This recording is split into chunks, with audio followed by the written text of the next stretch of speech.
Major escalations over in the Middle East. We have attacks on Israel on New Year's Day. We have attacks on Lebanon by Israel. We have attacks on Syria by the United States. And word is that there is going to be a series of major aerial attacks on Yemen. These are about to come out as the United States has finally gotten two European allies to sign up so that it is an international attack now, not just the United States bombing people again.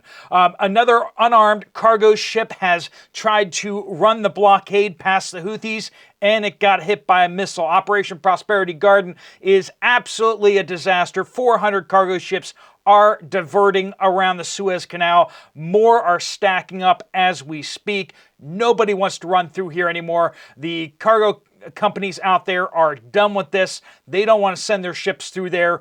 So what next? We got a lot of reports from you guys as well. We're going to be covering food shortages. We're going to be covering what's going on the store shelves, medications, all sorts of stuff. Let's jump into it. Welcome to the Poplar Report. I'm Steve Poplar. I'm an accountant by trade, and we cover on this channel the things that you guys are reporting out there, your firsthand reports, and it is super important for us to be getting this information firsthand. We do want to thank our sponsor, Genesis Gold Group. They do a fantastic job helping people with retirement accounts get out of stocks and bonds into better, safer assets like gold, silver, and platinum. If you have a retirement account and you want to get some more information, there'll be a link at the end of the video.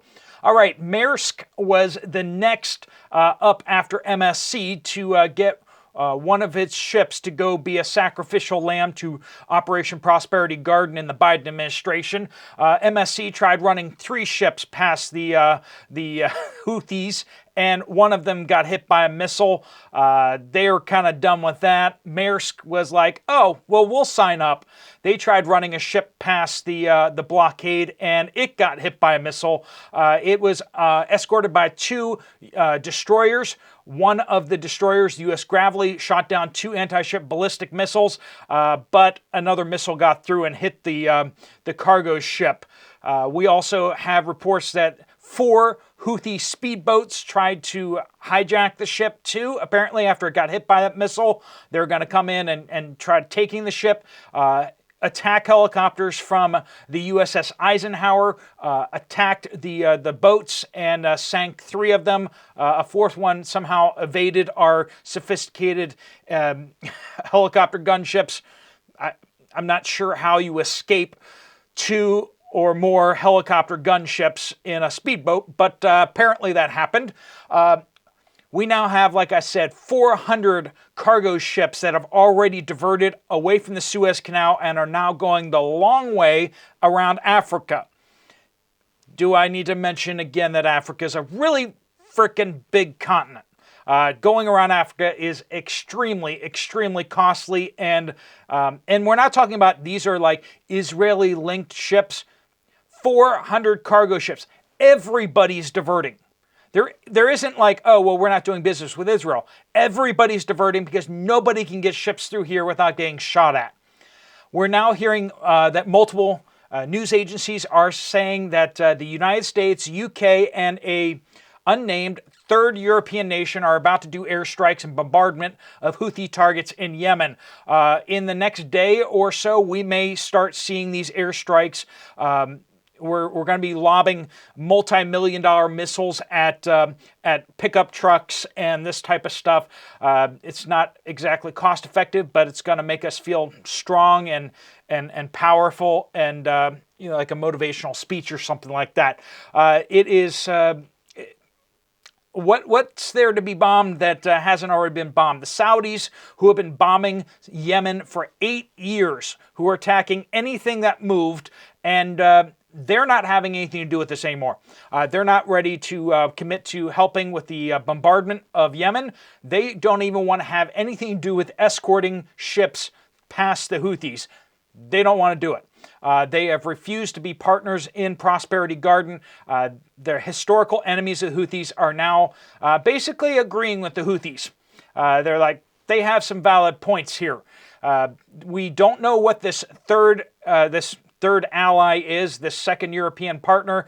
But I'm going to guess it's either France or Denmark. France has a destroyer in the area. They might start lobbing some missiles along with the United States and the UK. Denmark apparently is sending a warship, but I'm not sure. I don't think that's on station yet, so we'll see what happens. But that's going to ring in the new year, or the brand new war. The United States is hitting Iranian militia targets in Syria, and we also have Israel attacking Hezbollah in Lebanon after Hamas and Lebanon started lobbing missiles into Israel in the very early hours of the new year.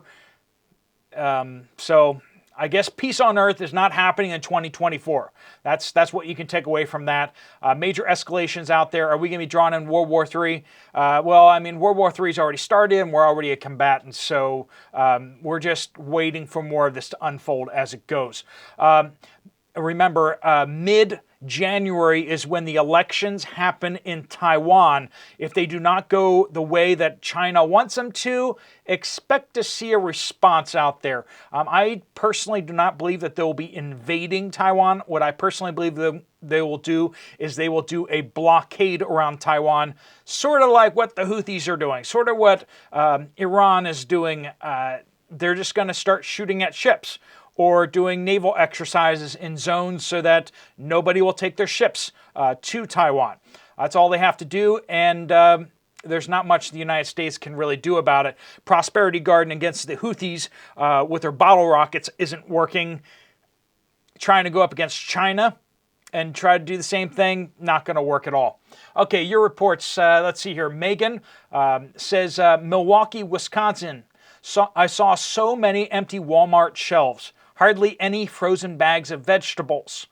So let us know if you're seeing that too out there. If you have an update, just send it in by putting a comment on this channel. Just any comment on any video. Use the word update somewhere in there and give some sort of geographical location. They continue, saw Valentine's candy put out. At Walgreens, I am having trouble getting my brother's seizure medication.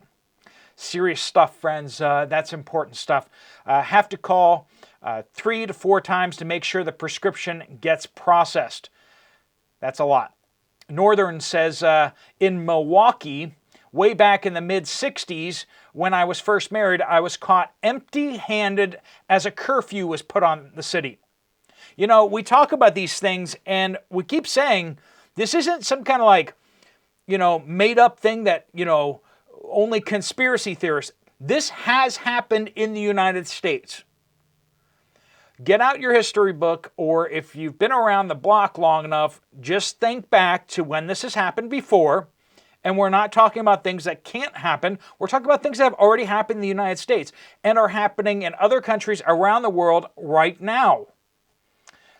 Caught empty-handed as a curfew is put on the city. Husband was called out with the National Guard.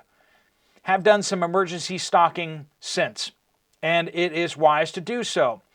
It was my humanitarian work over in Central Asia and Afghanistan and elsewhere that really woke me up to it. I realized, hey, everything's not always good.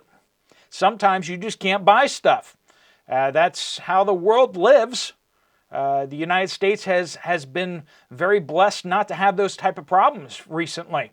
But that doesn't mean that good times are always going to last. Mike says, Steve, in Kentucky, mask is required in doctor's office and hospital, and employees have to get the pat on the shoulder. Yes, they have to do that. Repento says, January 1st, California is allowing illegal aliens to be police officers, too. That will carry across the United States, plus the need for camps. So we have California as well as Illinois are allowing illegal aliens to become police officers. And people are like, no, that's not true. Oh, because what happens is the illegal aliens come into the United States, surrender to Border Patrol. Border Patrol processes them, releases them with a piece of paper that says, okay, well, you now have your hearing in 8 years from now. That's how long it is out right now, and it's getting longer. And they have that piece of paper. Now they're not technically an illegal alien anymore. So they now have that. They can now apply for a work permit from the U.S. federal government. They get the work permit. They can then legally apply for jobs, including now in California to be a police officer, Illinois to be a police officer, Colorado to be a police officer. If you're traveling through any of these states, if you're in any of these states, you could be pulled over by an illegal alien, essentially. That is crazy, but that's what's happening out there, friends. Betty says, update, where I live, it's against the law to not have insurance. Otherwise, I'd opt out.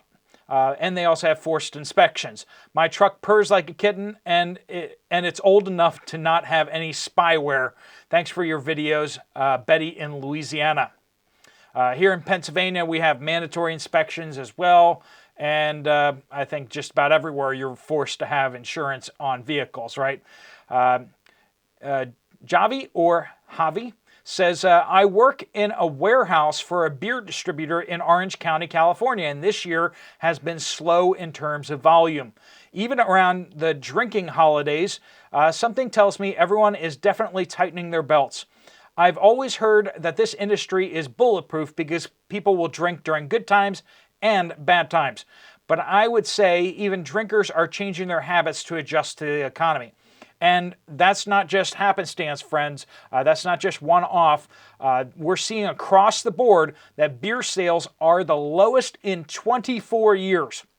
Now, I don't drink beer. I don't drink alcohol personally. But we have 50 million more people than we did 24 years ago in the United States, and yet we're selling less beer. That's partially due to the giant beer boycott. People just fed up with the Bud Light and all that. They switched over to spirits, and also we're seeing that Gen Z is consuming a lot less alcohol than previous generation. Now they are smoking a bunch of that though, so it may be just them swapping one thing for the next, but it's definitely not good for the alcohol industry, at least. This is from 30 Day. I went to pick up my grocery order today, and for the first time since the Big C, there were a bunch of out-of-stock items. Refrigerated pasta, frozen pizzas, and frozen berries, buffalo burgers, and a few other things. These things were only on my list today because we were on sale for a really good price, but they were gone. If I ever buy... I think people are cutting back whether they admit it or not. Maybe they're waking up. It worries me that some of our locally produced items might start disappearing. We rely on very few suppliers in this world of efficiency. And that's the point of it, right? We move towards globalism. You know, instead of having factories in every country that make a widget that's necessary for things, we're like, why don't we have just one factory in China that makes all those widgets for everybody in the world, and we'll just ship them around. It'll save so much money, which is more efficient, but it's less stable. And that's what we're running into right now. As the world is becoming less stable, the supply chain is completely unstable. And we're seeing these issues all over the place because we're finding out there's only one factory that makes something. There isn't multiple factories. There isn't multiple companies that make that anymore. There's one factory owned by one company, and it's in a country that we might get into a shooting war with soon. What if our one source has a catastrophe of some sort? Fires, storms, energy shortages, diseases seem to be popular themes these days, as well as economic issues. We need as many local options, at least for the necessities, as we can get. Realize that things you're buying these days are made and designed to fail and to be just replaced with a new item. But you look at these TVs today, they're made out of hundreds and hundreds of components. You could probably break it down to thousands of materials and all that kind of stuff like that are made in all these different factories all over the place in order to assemble one. And then you find out that there's a certain transistor that every LCD TV out there has, I'm making something up here just to kind of get the point across, that every LCD TV out there happens to all have this one transistor, and that transistor is made in one factory that just makes lots of these transistors, and then suddenly that factory decides that they want to close their doors. Or suddenly they get hit by sanctions, or whatever, and suddenly there's no LCD TVs. Now, I'm not saying that that would be the end of the world if we didn't have TVs for sale, but it just goes to show the kind of situation we have going on out there. Susan says, North Mississippi. Our homeowners insurance went up approximately 35%. I'm hearing this again and again, aren't you? We carried a $1,000 deductible. We ended up having to change to a $5,000 deductible to get our insurance back down to the price it was. From a $1,000 deductible to a $5,000 deductible. What a mess. Thanks, Steve, for all you do. Janine says, Steve, this update talked about auto insurance. In most states, I believe that a minimal liability coverage is required. Comprehensive and collision are usually optional. Of course, they cost more. They cover driver's own loss. But when you shop for the CNC coverage, just try to find out what they will pay if your car is totaled. It's a big mystery. You'll get comments like, that'll be determined at the time of your loss. I never understood this. When you buy a box of eggs, you know exactly how many there are. A can of peas is required to state the drained weight. All pennies on $1. But just try to understand exactly what you're buying with CNC coverage, and you'll just get a trust me. And trusting insurance salespeople, probably not your best move out there. Insurance in general is it's a rough business. It's a rough business out there. They're just trying to get their price down as low as possible because that's what everyone goes with, right? You look at the insurance bids out there and you just go with the lowest one. That's what most people do. And then they find out the reason why that one's the lowest is because it pays out the lowest when you actually get into trouble. We got lots of problems happening out there, friends, and we're on the brink of World War III. Please stay safe out there. Be praying for your country. Be praying for the people around you, and be getting more prepared. If you want to get some more information about what you can do with a retirement account to get it a little more stable, there's a link right here to Genesis Gold Group. If you want to check out another video from this channel, there's one right up here. Thanks so much for watching. Steve Poplar of the Poplar Report, out.